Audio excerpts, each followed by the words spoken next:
Students, कैसे हो? My self Santosh Sharma, DAV public school Sikar.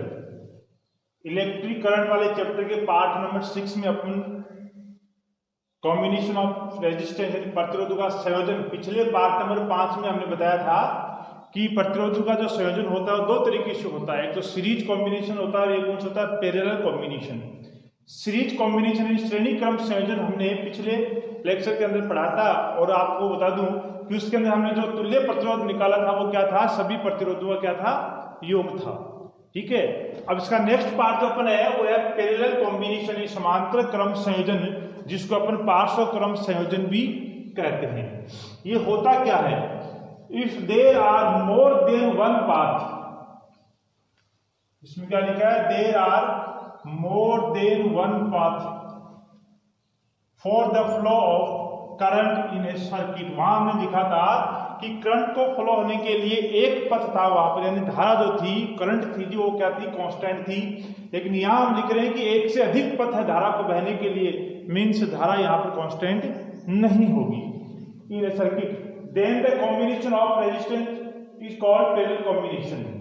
In parallel combination current through each resistor if different. इसमें क्या लिख रखा है? ये जो धारा जो बहती है ये क्या होगी?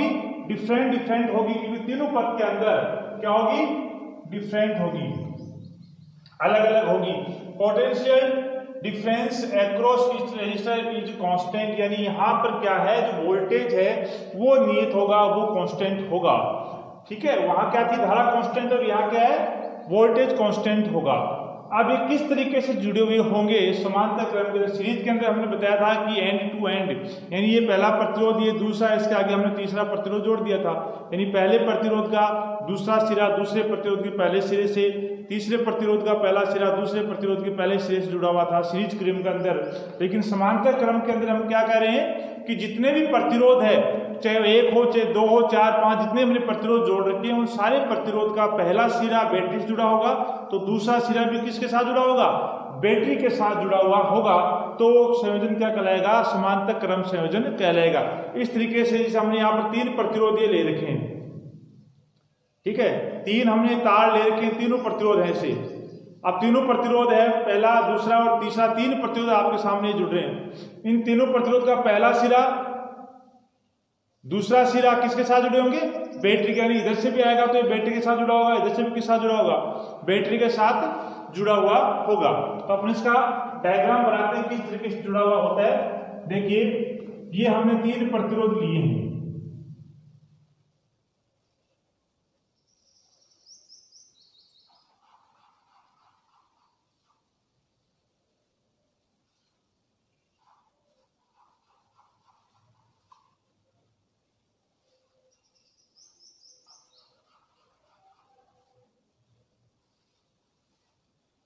इस तरीके से हमने तीन प्रतिरोध, ये R1, ये R2 और ये R3, ये तीन प्रतिरोध हमने पैरेलल में हमने जोड़ दी है।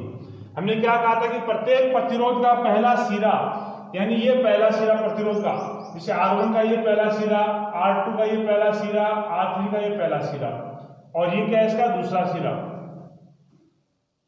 हमने क्या कहा था कि प्रत्येक प्रतिरोध का पहला सिरा और दूसरा सिरा भी किसके साथ जुड़ा होता है? बैटरी के साथ। तो ये देखो यहां पर हम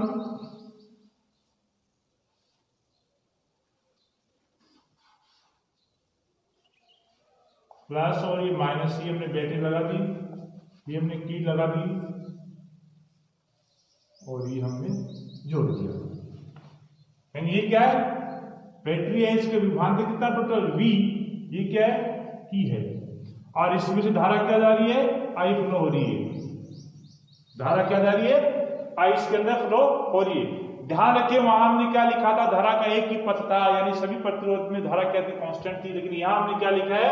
मोर than one path for the flow of current in a circuit, यानी यहां से धारा जब जो आई जाएगी, यहां इसके पास तीन पथ हो गए, पथ नंबर 1, पथ नंबर 2, पथ नंबर 3। यानी अपन ये कह सकते हैं इसमें जो धारा गई उसको हमने I1 से डिनोट कर देंगे, इसमें हम I2 से, और इसमें क्या करेंगे? I3 से डिनोट करेंगे। ठीक है, तीनों के अंदर धारा जा रही है, फिर ये यहाँ आके फिर ये वापस क्या बन जाएगी, ये धारा आई यहाँ पर वापस बन जाएगी। फिर हमने कहा था कि इसके सिरों पर विभवांतर कांस्टेंट होगा, यानी यहाँ तीनों प्रतिरोध का सिरा जुड़ा हुआ, यहाँ पे क्या होगा V, यानी वोल्टेज क्या है यहाँ पर कांस्टेंट है। तो ये अपना क्या बन गया, इसका एक सर्किट बन गया, किसका, समांतर क्रम संयोजन का। यदि इस प्रतिरोध को अपन तीनों प्रतिरोध का अपने संयोजन वाला प्रतिरोध करें, यानी का तुल्य प्रतिरोध अपन निकालें, तो नया जो सर्किट अपने पास बनेगा वो कैसा बनेगा, ये हमने निकाल दिया, ये R जोड़ दिया और ये हमने क्या लगा दी बैटरी और ये कुंजी और ये हमने सर्किट बना दिया। इसमें धारा ये I जा रही है, वोल्टेज V है, ये K है, और ये क्या निकाल दिया हमने R इक्विवेलेंट, क्या निकाल दिया, R इक्विवेलेंट तुल्य प्रतिरोध हमने निकाल दिया। अब तुल्य प्रतिरोध निकालने के लिए हमें फॉर्मूला किस तरीके से आप डिस्क्राइब करेंगे, तो सबसे पहले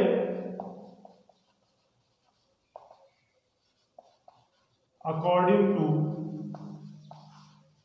ओम्स लॉ क्या होता है, V equal to I R होता है, ठीक है, और I इक्वल टू क्या हो जाएगा,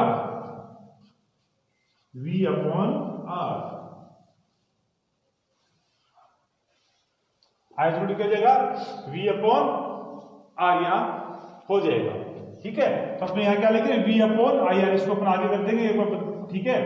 अब अपन यहाँ पर निकालेंगे धारा, क्योंकि यहाँ पर धारा अलग अलग है, V तो क्या कांस्टेंट हो गया, तो अपने यहाँ निकालेंगे धारा, तो I1 बराबर क्या हो जाएगा, V अपॉन R1।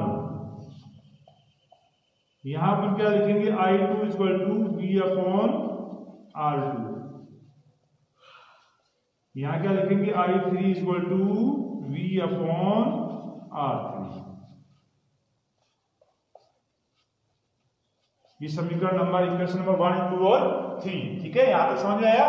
हमने क्या निकाला, V बराबर IR से निकाला हमने, I1 equal to V upon R1, I2 equal to V upon R2, I3 equal to V upon R3 हमने निकाल दिया। यदि अपने यहां लिख सकते हैं, if R is equivalent resistance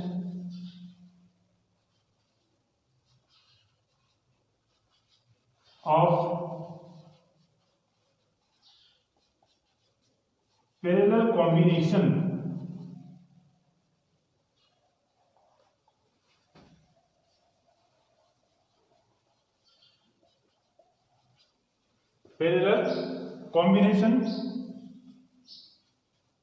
then current flowing कितनी हो जाएगी, I बराबर V upon R। Question number 4। अब अपन निकालेंगे टोटल करंट कितनी आएगी।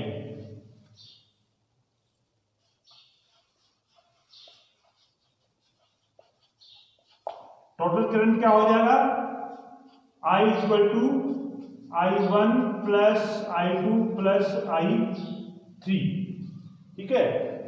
इसके अंदर अपन क्या करेंगे, वैल्यू पुटअप करेंगे, इसे समीकरण नंबर 1, 2, 3 और 4 से अपन क्या करेंगे, इसके अंदर वैल्यू पुटअप यदि अपन करेंगे,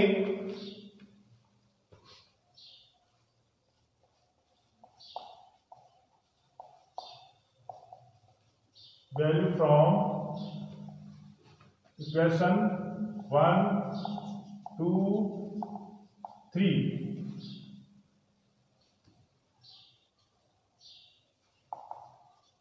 और इन इक्वेशन 5, इसको हमने नंबर 5 दे दिया, ठीक है।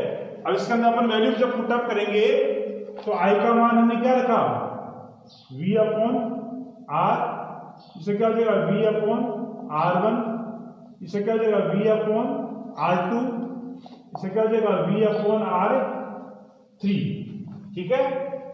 यहां हम फिर क्या करेंगे, V अपन वहां हमने I कॉमन लिया था, यहाँ पर V कांस्टेंट है तो अपन V को कॉमन ले लेंगे और यहाँ क्या लिखेंगे, 1 upon R1 plus 1 upon R2 plus 1 upon R3, ठीक है। फिर v से भी आप कैंसिल कर सकते हैं और क्या आ जाएगा फॉर्मूला अपने पास 1/r बराबर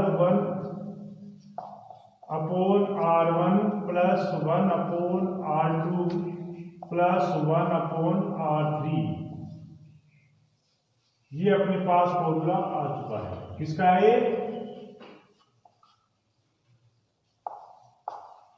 समांतर क्रम संयोजन का यदि तुल्य प्रतिरोध आप निकालोगे, इक्विवेलेंट रेजिस्टेंस जो आप निकालोगे, R यहां क्या है? R वही है, R इक्वल टू क्या है? Equivalent resistance. क्या है? इक्विवेलेंट रेजिस्टेंस यानी तुल्य प्रतिरोध है, कुल प्रतिरोध यहां पर है। आप जैसे हमने वहां भी लिखा था कि श्रेणी क्रम के अंदर खूब सारे प्रतिरोध जुड़े हैं तो इनका तुल्य प्रतिरोध कैसे निकालेंगे? R बराबर R1 प्लस R2 यानी सभी प्रतिरोधों क्या था? योग था। वैसे हम यहां भी कह सकते हैं कि समांतर क्रम संयोजन के अंदर जो तुल्य प्रतिरोध है उसका व्युत्क्रम जितने भी प्रतिरोध लगा रखे हैं, ध्यान से सुनना लाइन को, हमने क्या कहा है कि समांतर क्रम संयोजन के अंदर जो तुल्य प्रतिरोध है यानी इक्विवेलेंट रेजिस्टेंस जो है उसका व्युत्क्रम यानी रेसिप्रोकल ऑफ रेजिस्टेंस कौन सा? इक्विवेलेंट। तो तुल्य प्रतिरोध का जो व्युत्क्रम है वो सारे प्रतिरोधों के व्युत्क्रम के योग के बराबर होता है।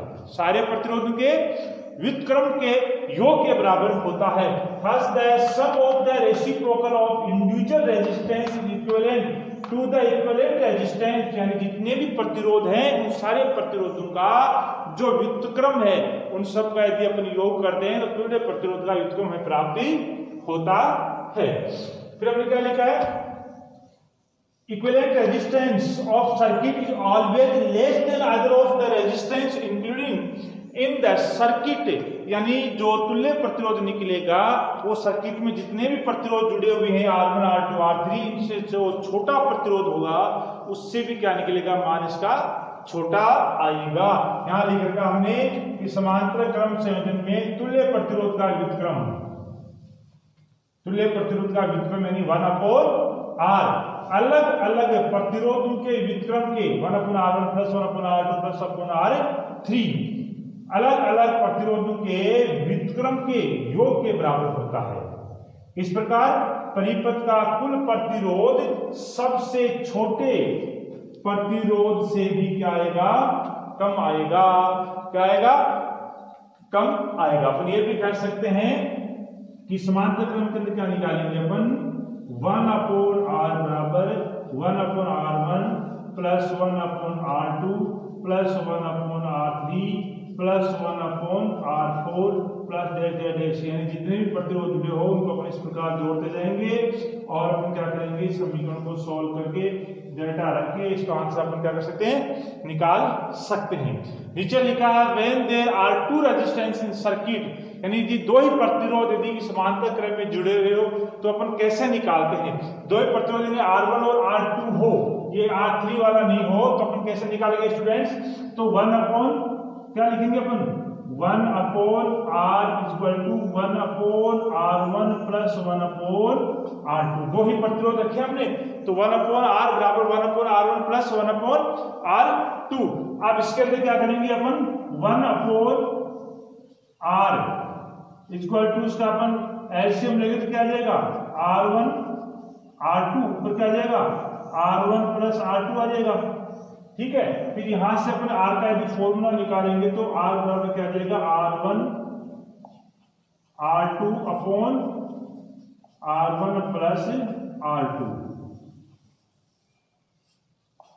यानी जब आपको दो प्रतिरोध कहीं जुड़े हुए मिल जाए, आपको तुल्य प्रतिरोध ज्ञात करना हो तो आपको फॉर्मूला ज्यादा दिमाग नहीं लगाना है, सीधा R बराबर R1 R2 upon R1 plus R2 आप निकाल सकते हैं। यानी दोनों का गुणा बट्टा दोनों का जोड़। तो आप क्या निकाल सकते हैं? इसका समांतर क्रम संयोजन में यदि जुड़ा हो तो अपन क्या कर सकते हैं? इसको निकाल सकते हैं। तो हमने क्या कहा? समांतर क्रम के अंदर जो तुल्य प्रतिरोध आया वो क्या आएगा? सबसे छोटा प्रतिरोध है उससे भी क्या आना है स्टूडेंट्स? कम आएगा। और श्रेणी क्रम के अंदर क्या आएगा? सबका योग आएगा। इस प्रकार अपने श्रेणी क्रम और समांतर क्रम दोनों पढ़े हैं। समांतर क्रम संयोजन हो या श्रेणी क्रम संयोजन, दोनों में एक क्वेश्चन या एक प्रकार का संयोजन आपको एग्जाम में पूछा जाता है। दोनों ही इंपॉर्टेंट हैं और बहुत इजी भी है, आराम से आसानी से निकल सकते हैं। जब ये चैप्टर खत्म होगा तो इसके ऊपर 5-7 क्वेश्चन करेंगे, प्रॉब्लम सॉल्व करेंगे इसकी, तो आपको पता लगेगा कि बहुत इजी है और बहुत अच्छी तरीके से चलेगा। फर्क इतना ही है, आपको सर्किट को समझना पड़ेगा कि सर्किट पैरेलल का है या फिर सीरीज का है, क्योंकि कई बार जो रेजिस्टेंस जो लगाते हैं उसका लगाने का तरीका ऐसा होता है कि हमें दिखता तो ये है कि पैरेलल में है और बाद में पता चलता है कि किस क्रम के अंदर है, सीरीज के अंदर है। तो ये आपको ढंग से देखना है, क्योंकि पहचान क्या दोनों की, आपको जब तक पहचान ध्यान नहीं होगी आपके क्वेश्चन गलत होंगे। सीरीज की पहचान मैंने क्या बताई थी कि प्रत्येक प्रतिरोध में एक प्रतिरोध पहला लिया, उसका पहला सिरा बैटरी से जुड़ा हुआ है, दूसरा सिरा आगे वाले प्रतिरोध के पहले सिरे से यानी एंड टू एंड जुड़ा हुआ मिलेगा। या आप ये कह सकते हैं कि पहले प्रतिरोध का पहला सिरा और अंतिम प्रतिरोध का दूसरा सिरा किससे जुड़ा हुआ है, बैटरी से जुड़ा हुआ है। और समांतर क्रम के अंदर क्या होगा, प्रत्येक प्रतिरोध जुड़ा हुआ उसका पहला सिरा भी बैटरी से और प्रत्येक प्रतिरोध का दूसरा सिरा भी किसके साथ जुड़ा हुआ है, बैटरी के साथ जुड़ा हुआ होना चाहिए, तब वो क्या माना जाएगा, पैरेलल कॉम्बिनेशन माना जाएगा। अब स्टूडेंट्स यदि आपके पैरेलल कॉम्बिनेशन में यदि कोई डाउट हो, क्वेरीज हो, तो आप कमेंट बॉक्स में जाकर कमेंट कर सकते हैं या मेरे व्हाट्सएप नंबर पे आप लिख के भेज सकते हैं, आपको तुरंत इसका सॉल्यूशन मिल जाएगा। Thank you.